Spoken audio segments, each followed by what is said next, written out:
Hi, everyone. Welcome to Novel Hour, or live show that we host here every Thursday, 12 noon Eastern Time. We're streaming on YouTube, Facebook, and Twitch. Every week, we have one signature topic, but we also get into new releases, what we're watching, book news, gossip, and more. So today's theme is books by Caribbean authors set in the Caribbean. We're just bringing all the Caribbean vibes. But we also want you to mark your calendars as well. Next week, we'll be sharing beach reads, so be sure to tune in for that one. And then also coming up, we have books with aliens. We're celebrating Disability Pride Month. And we also have books with weddings. So again, mark your calendars and join us for our upcoming shows. But again, today we're getting into all things Caribbean books, authors, and literature. So I'm going to kick things off. So Francesca's going to disappear for a minute, and I'm going to get into all things Caribbean books. Now, I love a Caribbean setting. I think it's also peak summer reading as well. And the first book I want to share with you is Good by Charmaine Wilkerson. So in this one, we meet Ebby Freeman. She is the only daughter of this very prominent family in New England. Now, when she was 10, unfortunately, something happened. Let me just say that. I don't want to spoil it. That will destroy her family, but also her brother's world. There's also a treasured heirloom that's in the family as well that has traveled with the family for many generations. But then, of course, a crime occurs. Things don't make sense. A case goes cold. And then we see just the public being super fascinated with her family's story now that certain things have happened and time has passed. So we see our main character, the only daughter, remember, she has this high profile engagement that happens. We see it imploding, and we see her actually trying to, get back to herself and find peace. But of course, the ghost of all things past for sure follow her no matter where she goes. And she discovers that, hey, this family heirloom might have more to it than just family secrets. So anyway, while this isn't necessarily a breezy beach read, I will tell you it's lush, it's multi-generational. It flips between a foggy New England setting, but it also takes us to France because we have French vineyards and just a beautiful setting as well. I think Charmaine Wilkerson does a good job at giving us historical depth with present day drama. So it really pulls you into our main characters, internal turmoil between healing old wounds and forging a new path. So I think if you love family mysteries that stretch across continents, I think you'll really, really appreciate this one. Also beautiful settings and well fleshed out characters. So I think this one will keep you turning the pages. Now, next up, I want to share a book with you entitled A House for Miss Pauline. And this is by Diana Macaulay. Now, this one has our main character who is in her 90s, right? She's a very interesting character in her 90s, living in this very tiny village in Jamaica. It's called Mason Hall. And we see, she's built her own home, stone by stone. And she actually does this by using the ruins of the former plantation that was once there.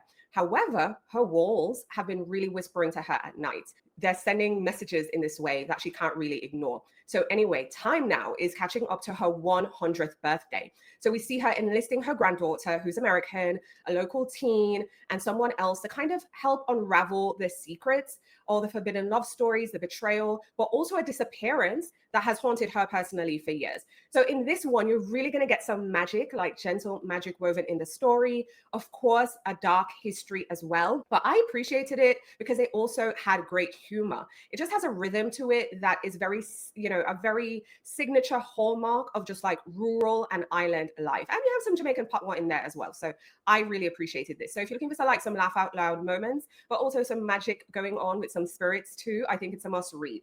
So if you are open to something spooky, but also warm at the same time that has depth, I think you'll appreciate this one. And the last book I'm going to share with you is Love Forms by Claire. Now in this one, we meet our main character who has built a very steady life for herself. This one is set in Trinidad, and she has 2 grown sons, and she's just very used to her community, her family life, and just, the rhythm of her daily life. And listen, she has enough family secrets to really get her going. And it also fills her heart with lots of longing too. Now, her backstory is that when she was 16, she had a daughter, but she gave her daughter up for adoption. And this is a choice that really defined her world. Now, 40 years later, she has this restless ache inside her. She has 2 children that she's raised herself, but she really wants to, go on this journey to find her daughter. So we see it taking her, in Trinidad where she is, but it also takes us to Caracas as well, even London too, because she's really determined to find the child that she never stopped thinking about and never stopped loving. Now, this author's prose is very simple, but also, it's brilliant at the same time.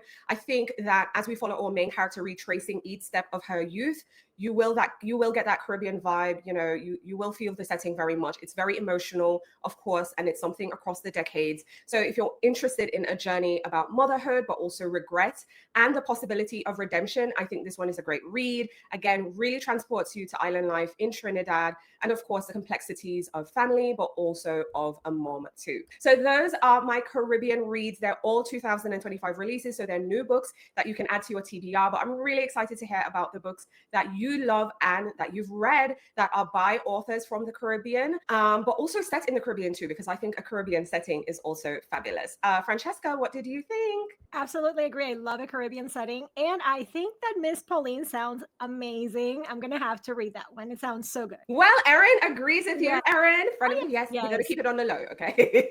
Erin's at work, but also says Miss Pauline sounds amazing. Yeah, So yeah, why not? I hope y'all will give Miss Pauline a try. Okay, so I've shared my books. I'm really excited to hear what Francesca has on her list. So I definitely always come with the romance recommendations, and I'm going to start with Sweet Hand by N.G. Peltier. Now, this one is set in Trinidad. The author is from Trinidad, and it really is like the epitome of a summer read.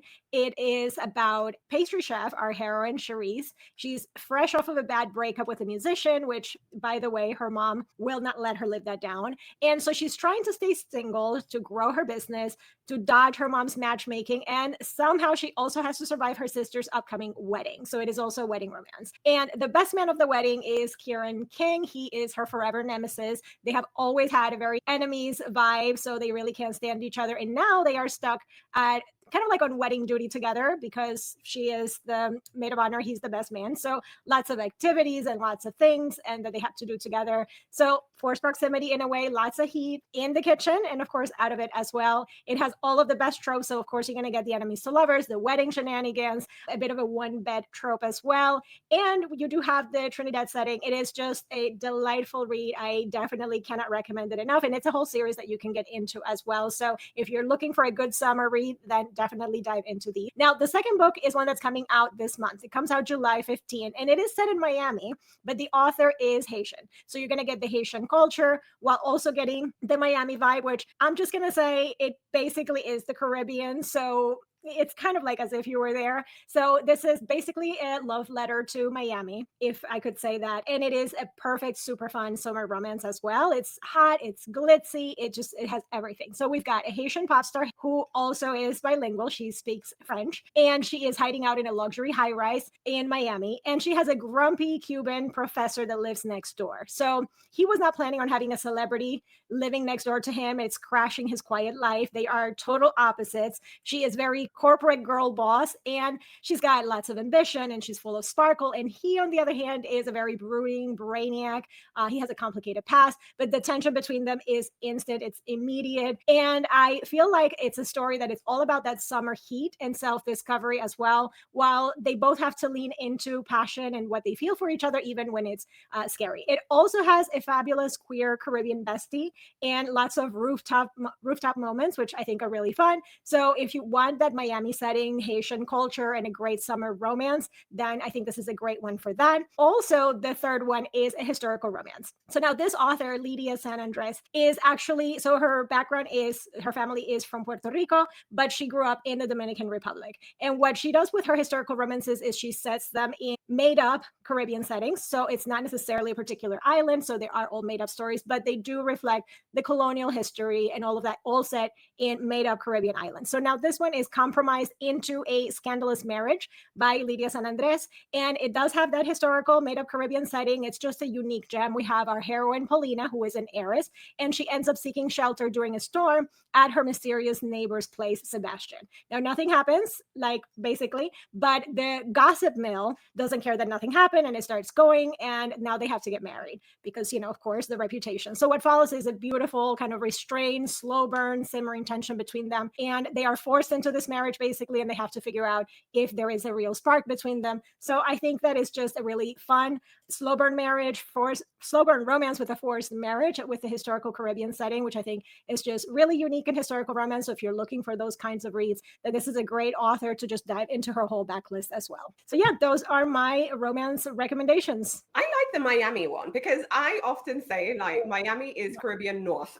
There's so many Yes, cultures it there. is. It really is. Like Caribbean. if you haven't been to Miami, just know that it's like being in the Caribbean. Yeah, it's Caribbean North, no Yeah, question about it. never. If you're just joining us live, welcome. We are sharing Caribbean books set in the Caribbean and books by Caribbean author. I shared some books, Francesca just shared some books, and I love that we have Erin sharing because Erin says Crick Crack by Danticat is a Haitian classic for a good reason. Readers might like to try that one. And the other comment, which I'm trying to get up here, is the Gonzalez one set in Miami sounds interesting. I love seeing how immigrants and their communities enrich the rest of the country. Yes. Listen, I love more than anything, and I think, and I know this is like very stereotypical, but like food is a great way to connect. And that's the one thing I look forward to when I go to Miami. Okay, I'm not a fan of Miami, if I'm honest, but I love the different food you can find there and the different cultures and just the people. It's just a different energy. It's a good vibe. Yeah. So, yeah, definitely check sure. Miami out. Okay, so in addition to sharing books, because June was Caribbean Heritage Month, I know it's the first week of July, don't come for us, but we still wanted to get some books on your radar as well, because we're reading these books all year round. But next, we're going to get into what we're watching, and then we're going to get into this week's new releases. Okay, July, new month, new books, and each week we share new releases. Then we're going to share some book news, adaptation news, and more. So if you're just joining us, stay tuned. But let's get into the what we're watching. Normally, I'm watching something and I come on here and I have a whole bunch to tell you. This time I have nothing because true story, my movie going to the cinemas membership expired. I haven't renewed it and I didn't go and watch anything last week. I don't think I'm watching anything this week either. So you're gonna have to circle back with me again. I am kind of, listening to Housewives-ish. Oh my God, yeah, Miami is back. Real Housewives of Miami is back. Why didn't I think of that? I haven't watched the episodes yet, that's why. But I think that's what I'm gonna be watching next until I renew my movie membership and then I go back to the cinemas. Don't worry, it will probably be in a week or two. And you need to give us the Animal Kingdom update. So I did tell you guys that I wasn't loving season 5. I am now on season 6, but I had to take a break only because I wasn't really loving the vibe I was getting in season 5. It was kind of boring. I was just not feeling it. So season 6 started out better, but I am just slowly making progress because I started something else. I shouldn't have done that. I should have just finished, but it happens. So I started The Sea Beyond, which is an Italian show. In Italian is Mare. And this one I'm on season 2, I think, of this one, if I remember correctly. So the series basically follows a group of teenagers that are locked up in a juvenile facility in Naples. So we've got all these different kids. The two main characters are Carmine, who is born into basically the mob of Naples, and he's just trying to break free from that. He's trying to build a better life, just, detach completely from that past, and he wants to be a hairdresser and all this stuff. But of course, he ends up in the juvenile facility. And we also have Filippo, who is a very sophisticated rich boy pianist from Milan. And there was a tragic accident that basically he ended up in this juvenile facility. Now, Filippo on his side is dealing with a lot of guilt from what happened.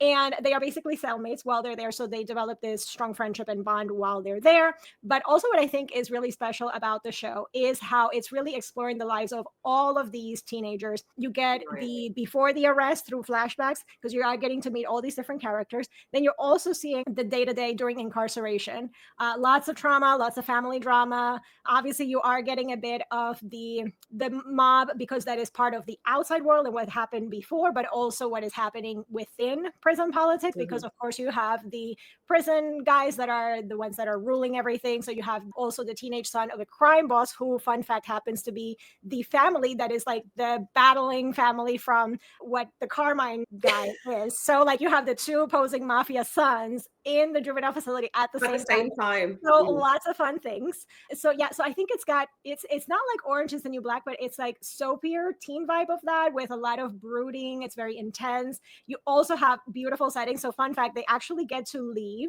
the juvenile facility. They do activities. Obviously, they're trying to reform them. They are building boats. They're having them build boats. And then of course they take that boat out and they go sailing. So they do all these projects with them. So you are getting to see the beautiful Naples seaside scenery, which is really fun. So I think that, it's just a really fun kind of, I feel perfect for summer because you're getting a bit of the armchair travel. You're also getting plenty of romance. I mean, there's relationships developing while they're in jail between the inmates, between the prison staff. So and you also get to really see how these people that are working as the prison staff, they really are trying to get these kids to really do better into whether that is that they've actually done something don't think some of them are there that maybe are there for they didn't actually do it. So like there's lots of redemption and those kind of topics, and they are really caring for the teenagers. So I really like that. They're rooting, you really want to root for them to grow out of their circumstances, which I can really appreciate. There's like romances between class differences and like lots of stuff. So it's got lots of juicy tidbits, which I am really, really enjoying. Yeah, it sounds perfect for summer, I have to say. Definitely perfect. Yes. We're also getting some movie recommendations. So Erin is saying, whoops, trying to get it up there, but the streaming platform won't let me be great. Won't let me be great. So Erin is saying, if you're in an area that has Sinners, let me see. Yeah, I think I can read. Oh, here we go. If you're in an area that still has Sinners in theater, please go. I won't claim it's flawless, though it is, but it's brilliant in so many ways. Listen, I went to the cinema. I saw it, I think within the first 2 weeks of it being out. It's not flawless. It's not, because that's my hot take. You know, it's not flawless. I think my mistake, and just like with books and reading, my mistake was watching the trailer before watching the trailer. Yes, but not really. It was more of reading what people said the movie. So I went in with the premise that it was a vampire story. Okay. It is far from a vampire story. So I didn't like that they were selling it that way. It is so much more to me. It's an epic. It's actually an epic, but I do highly recommend everyone watch it. If for real, I co-sign Erin. If it's still in cinemas where you are, go and watch it. And Erin says we both always have so many good ideas. Oh, you are so kind, Erin. We appreciate you. Thank you for joining us live. Okay. And folks, you watching too, don't be afraid. Okay. We like meeting new people. Erin was new at one point too. So join in on the conversation. Let us know what you've been watching and what you're reading in the comments. Yeah, we want to get your recommendations. Now, on that note, we are switching gears into new releases. So if you're just joining us live, welcome. And I want to say that we pick a topic every week. This week we did Caribbean books. We shared that. We also share what we're watching. We just wrapped that segment and now we're getting into new releases. But I have to put up what Erin said. Erin said, marketing really did Sinners dirty. Thank you. Thank you. Because if they didn't do that, the movie would have been great. Thank you. I feel validated right now. Thank you. But now we're getting into this week's new releases. We're really excited to share some new books for the week of June 29th through to July 5th. So I'm going to go first. And the first book I am going to share with you is Overruled by Lana Ferguson. I think Lana Ferguson is becoming a staple, so we can look forward to her romance books. This one centers our main character, who is Atlanta's top divorce lawyer. Work is her one true love, and she'd rather win a case than, try and find love out here in these streets.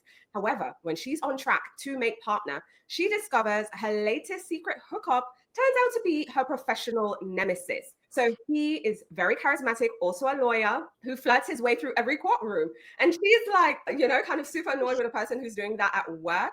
But she's also determined to kind of keep their arrangement strictly physical and under wraps. So in this one, you can expect, the legal showdowns, the chemistry between co-workers, you could say, but also a heroine who is fierce as well in her workplace, as she is in real life. And I could appreciate that. So anyway, as time goes on, you see them having to decide if, they're going to pursue love or not. And it's a romance. So read between the lines. The next book I want to share with you is Let's Make a Scene by Laura Wood. In this one, our main character finally lands her dream job. And her dream job is working in the British indie film industry. Now, she's super excited. She's in, but then she sees her co-star.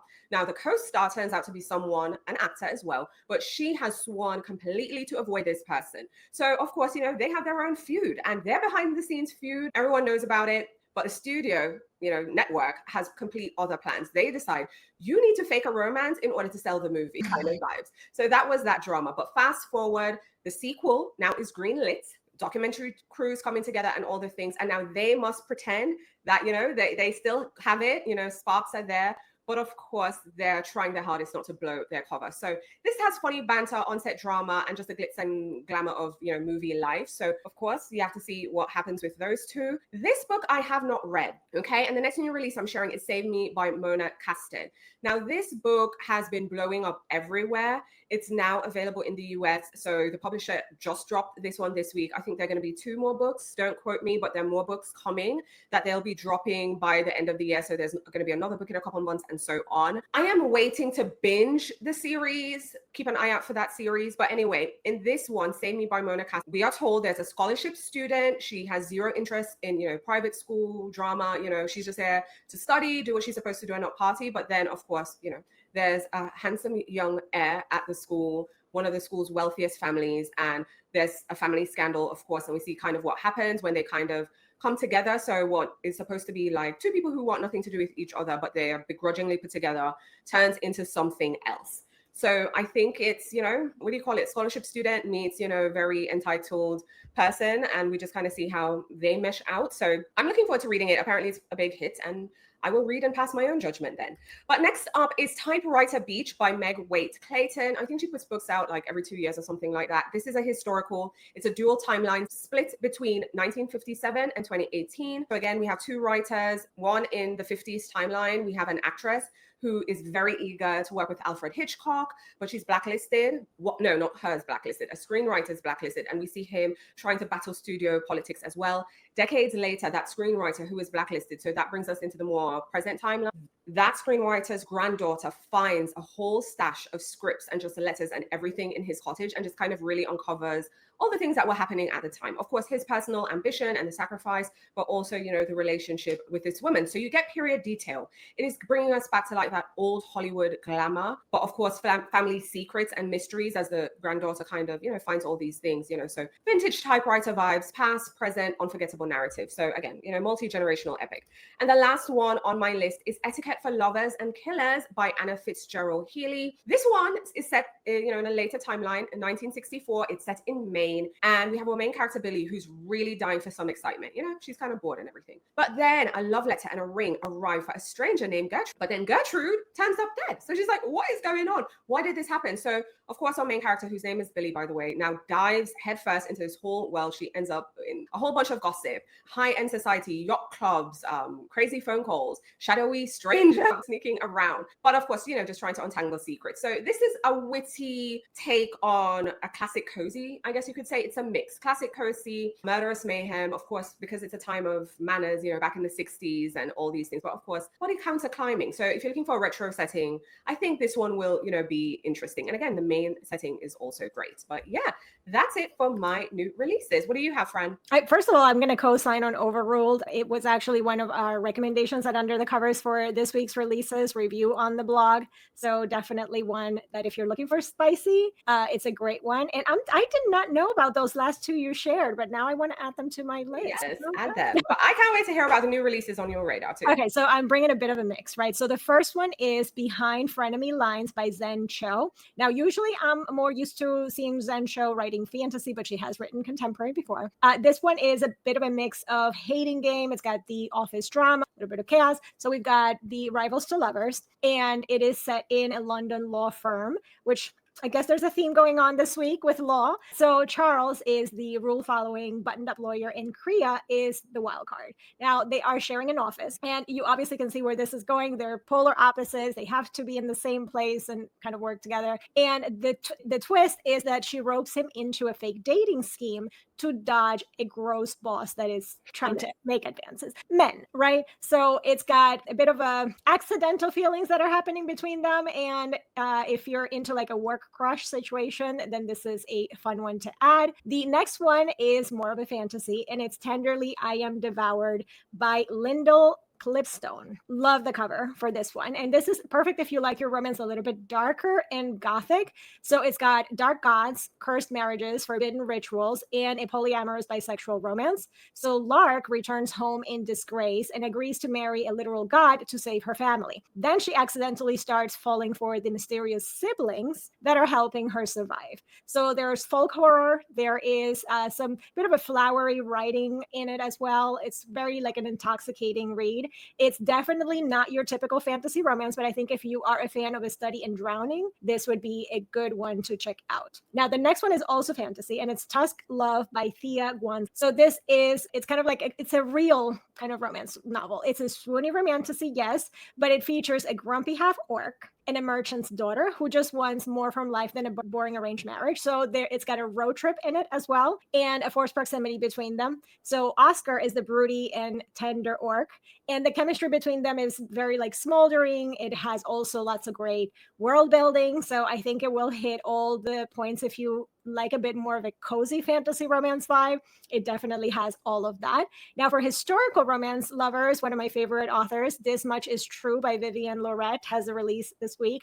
And this is book 3 in the Liars Club series, but you can always read her books as a standalone. Now, this one has a playwright heroine who is kind of spiraling, and she's been basically making up these stories about a supposedly made up highwayman that is robbing the, except instead of inventing him, really, what she's been doing is she's been speaking about a particular person who is a member of the Ton, and he has been a thief at night while he is part of the member of the Ton during the day. So she's determined basically to unmask him. And he, of course, has to make sure that all these stories disappear because he's going to be found out. So I love the fact that it's got the hidden identities. It's got great banter. You're always going to get the good banter with Vivienne Lorette. It does sound like it's a serious thing, but it is more of a historical rom-com, romantic comedy. So a great one to check out for that. And last, I do have a contemporary. It's Back in the Saddle by Maggie Eckersley. So if you're in the cowboy small town romance mood, this is it. So we've got a hot doctor from Scotland who is starting over in Oklahoma. So that right there, I was like, I am interested. So he is more of the grumpy, soft cowboy rancher. And there's this meet cute with like the heroine at a local bar. So it's a slow burn. He falls first and she's not ready for love. Of course, we know how all of that ends. It's got a lot of family drama, lots of heart, some spicy tension. So definitely great if you love a good grumpy sunshine, a heroine that is like a city girl meets cowboy. He falls first. And we definitely have a heroine that has her life together. So fun one to check out for that. This one sounds like it's up my alley. I'm like, okay, I'm interested. I'll give it a go. In your cowboy era. Yes. You know what? Facts. I am. I'm in my cowgirl era. I'm here for all of it, actually. Nice. So yeah, really exciting. But let us know in the comments if there are any new releases you are adding to your reading list. Let us know if there are books that we haven't shared today. Again, regardless, we'd love to hear from you. So share your thoughts in the comments. Replay crew, we want to hear from you as well. So again, please share your thoughts. Now, if you're just joining us, welcome to Novel Hour. This is our live show we host here every Thursday at 12 noon Eastern time, 12 noon New York time, where we have a theme. This week was Caribbean books, Caribbean authors, Caribbean setting. We shared some recommendations at the top of the show. We got into what we're watching, and now we just wrapped up new releases. So for our bookish news and gossip section that is coming up next, this week we have adaptation news. So lots of adaptation news, but two in particular that we really want to focus on, and both concern Fourth Wing. Now, my sources for these are Variety and Deadline that I have up on screen. There are links in the video's description so you can read more. But the big Fourth Wing update for everyone is that Amazon's, who is going to be adapting it, so Amazon's TV adaptation, just went through a major shakeup. So we had a showrunner, Maura Walley-Beckett, I hope I'm pronouncing her name right, who you probably know from shows like Anne with an E and her work on Breaking Bad, stepped away as showrunner for Fourth Wing. So she'd signed on last July to guide Rebecca Yarros' book from page to screen, but development had stalled and now she's officially out. So we have that reporting. But at the same time, it's noteworthy to say the series is still in development, and also now we have a new showrunner. So now stepping in is into Walley-Beckett's shoes is Jack Schaefer. Now, Jack Schaefer, you might be familiar, is the creative force behind WandaVision and the Agatha All Along spinoff. Schaefer has also inked lots of development deals with Amazon MGM and is in talks on writing and producing and running the show. So, clearly high-level pedigree, lots of, Emmys and all things behind the name. So seeing that Amazon has done that, but that's not the only thing. They also have expanded the production team. They added a lot of people to the team and lots of high-profile folks as well. So here's the thing. We're still waiting on a full series order. We're still waiting on casting news. This is just more of like a creative revamp. But at the same time, I still think it's a big vote of confidence for a Fourth Wing adaptation. I mean, Fran, when you heard about all of this, what were your thoughts? Yeah, I actually think it does give you that confidence, because pretty much within a few days of hearing that the showrunner is exiting, you heard about another one stepping in. So I think from a confidence point of view, it does tell you that this thing is going to happen. I think that they know that this is probably going to be really, really good and popular, but they probably need to get just the right person, because I think that to adapt something at this level of fantasy and to do it right, it does need the right team, because you can't just throw money at it unless it's a person that really knows what they're doing. So I think that this shift, I think makes sense. Also looking at maybe some of the previous work from both of them. So I think maybe it makes sense. And I'm just excited. I do think that I think that they're probably going to do it justice. So I'm confident. Yeah. I think it's a good sign. It's still top of mind. They're not benching it because, that is also a possibility. But no, I think they're really going to go all in. I think the series is going to require a lot. This isn't your regular deck. I think it's going to require a lot. So I think they're also dedicated to getting it right as well. So yeah, we'll keep you posted on any new Fourth Wing news. It's fair to say this will be one of the biggest adaptations whenever the full order is announced. So stay tuned. Sure. Okay, continuing in adaptation news, we have some Emily Henry news. And Emily Henry fans are confused, and for good reason. We have some Emily Henry news about her adaptations. Our source for this is Hello Magazine. You can find a link in the video's description. Here's the thing. Netflix just announced that People We Meet on Vacation, so this adaptation in particular, will drop on January 9th. Now, I know what you're thinking. January, dead of winter. First of all, my birth month. Hello, January, people stand up. Same. But it's the dead of winter. But apparently that is when summer will be starting because Emily Henry's adaptation will be dropping. Now, here's the thing. Reaction online with the fans has been wild. First of all, fans are loving the cast. 100%. I really haven't seen much negative feedback on that. But what they are scratching their heads over is the fact that, again, a summer story is landing in January. Now, personally, this is not news, just me personally, I'm here for cozying up with a hot cocoa and watching, summer films on TV. Like, I'm completely fine with a complete disconnect. After all, I live in Florida, so I am disconnected from the country in winter. So for me, I'm just like, okay, business as usual. When everyone is snowed in, I have palm trees and sunrise. Look, I'm not rubbing it in your face. It's just a reality. But anyway, so folks are confused. Personally, I'm open to it. I also want to note, as a matter of news, Netflix also has Happy Place, another Emily Henry book in the pipeline. 20th Century is tackling beach reads, and rights for book lovers and funny story are already snapped up. So it's official. Emily Henry's world and books are taking over not just summer, also winter. So Fran, are you excited for it? How do you feel about the summer film in the dead of winter, but also just all the Emily Henry adaptations? I actually think it's a good marketing plot. Why be conventional and then have to fight over rating for all the other summer movies? So I think actually that can work. I think it's clever. I think we have to see what happens and maybe we'll see more of that trend. But I could get behind watching a bit of a summer movie in the winter. I think it's a good change of pace. But I also really feel that Emily Henry is an author. Not that she writes for adapting, but I feel like her writing style translates well to the movie format. So I think like her stories will translate well into that medium. And I think that is probably one of the reasons why all of them are getting snatched up, obviously because she's popular too. But I think that it is the type of story that will translate and do well, even with people that haven't read the books. Yeah. Which that will be me, because I don't read Emily Henry. Okay, so can I tell you? But I think that it will probably translate really well for people that don't read it to watch the movies, because I am excited. I do know what the books are about. I have tried her writing, which I am excited to see it translated into a movie. So.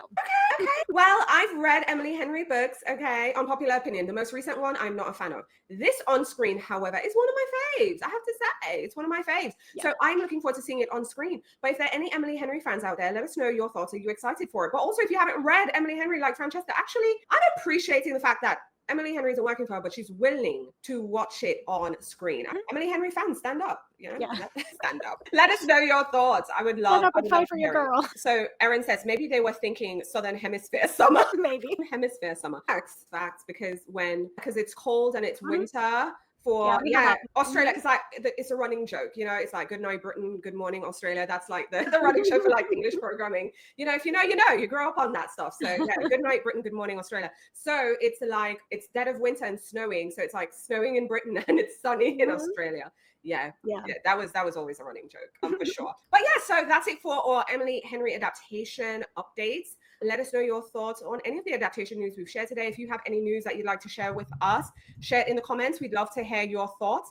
But I think that's it for this week. Yes, we know, pretty light than or usual. But you know what? Sometimes there's a quiet week. And you know what? We're not mad at it at all. Yeah. But in the meantime, mark your calendars. So If you haven't already, go back to last week's episode when we really get into the audiobooks of it all. We shared some great audiobook recommendations. Today, we shared some Caribbean book recommendations. Next week, we're getting into beach reads. And I know what you're thinking. We did our summer reading episode before and all the things. But listen, we're still promoting beach reading all throughout the season. We're not ready to jump ahead. So now we're going to get into some beach reading recommendations. But also in the weeks ahead, we have extra shows as well because we have the whole year planned. We're going to be sharing books with aliens, which I know Francesca will be having a jolly good time with that theme. We're also going to share books for Disability Pride Month. And also we're going to share books with weddings because Not Fun Summer is peak wedding season, right? I had a friend of mine who is in New York, but went back to Europe for 3 weddings. Coincidentally, right? 2 were in 1 week. So one weekend, the next weekend, then he had a week's break and then the other. So he just took 3 weeks off. And it's like, I am staying because I cannot fly back and forth. Bro was couch surfing. And I'm like, yes, facts. You want to call this one and call that one? Yes, coordinating where to stay for the 3 weeks. Because yeah, peak wedding season. It really is. It really is. So mark your calendars and join us next week and every Thursday at 12 noon Eastern time, 12 noon New York time to talk about books, what we're reading, what we're watching, and more. Thanks as always, everyone. And thank you, Erin. Erin's thanking us. We're like, thank you as always. Yes, thanks for chiming in when you're here. And we look forward to chatting with everyone next week. Bye, everyone. Bye.